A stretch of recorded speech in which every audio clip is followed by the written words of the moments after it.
Broodmother.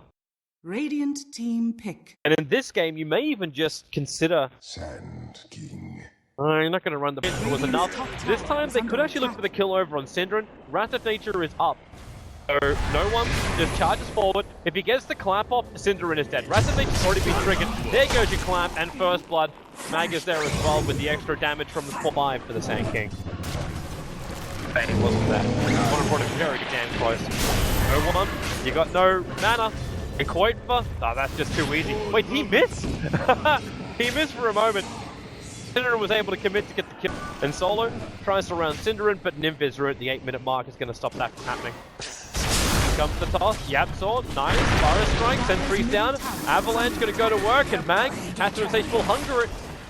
Okay, now I'm actually really liking that combination. Solo comes in. It's got extra help coming in from the Bane, but the Bane, he has to consume his Mango in order to find this kill. Yapsaw gonna Burrow Strike himself away. Mango consumed. Yapsaw back into Invis. Can he actually get the last hit? Okay. Can. Solo's gonna get accredited for the kill. Nice Avalanche toss onto all 3 heroes of Vega, and this will dissuade them from charging any stuns against it. Still really only belong to the Bane as well as the Sven. They're the only 2 that really have a way to stop it. And now, well, there's your toss back into the Raw. No one's double damage won't save him. So Diggity getting good pickups across the map. Yabs. He can build himself into something more aggressive. Oh, they're going to commit a straight feed script. Beastmaster already bought up his Necro book, so he doesn't lose that much money from this. But they could lose more. Yapsaw, Fire Strike. Oh, he cancelled his TP. He goes inside the Sandstorm, but then Solo with the Sprout, they gain the vision, and no one's there to finish it. I can only assume that was a misclick. You know, Diggity gonna smoke themselves up. Well, far enough away from the Dire Observer Ward that this wasn't scouted out, but already too late. Vega have Roshan, Aegis the Immortal goes into the Brewmaster, and they really want to try and find themselves a kill, but no one's the only one that's really presenting as a target until, okay. Mag is here. Synderen, there's the dust as he got swapped. Yeah, he does. With a Burrow Strike, not the greatest chaining of abilities, but they still get all the stuns off in time.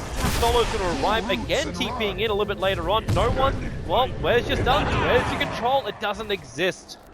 Green line instead. Back into daytime. Good vision up. Radiant Spurn keeping him back. Now, good Burrow Strike with the dust reveal. They go for the big damage. They've already brought down Mag. A good Raw stopping no one from getting that split off. Remember though, he does have Split of Marble as well as the Aegis the Immortal. So here comes the split, and Yapsaw, well, he's sent up. He's still got Sandstorm and Burrow Strike, but the stun combination from Vega is just too good. These Necro books, they're waiting to burn off even more mana. The bear out of play for the moment, thanks to the Storm Ruling. No one's still pretty injured, and with no Brew ulti, they don't have enough control factors now, Vega, so they're backing themselves out until swap. FN unwillingly brought back into that fight. Looking for the opening, gonna chase after Solo.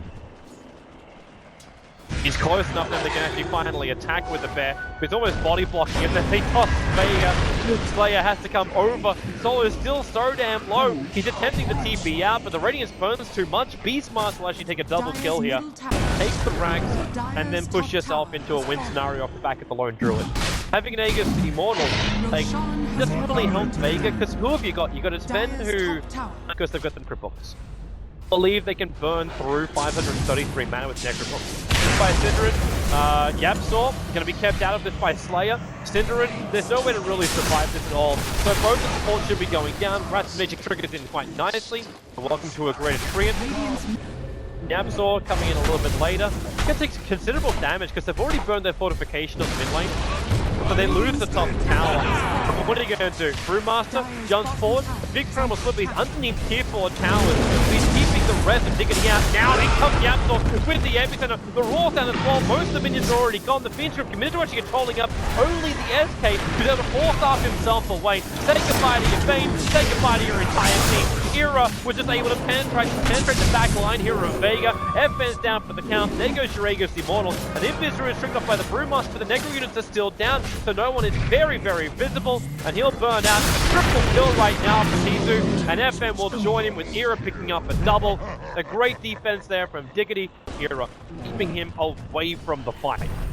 they're just worried about that pop combo, which is exactly what Era got off. It's actually quite sharp at bringing down Slayer. Nightmare on the delay is the inevitable.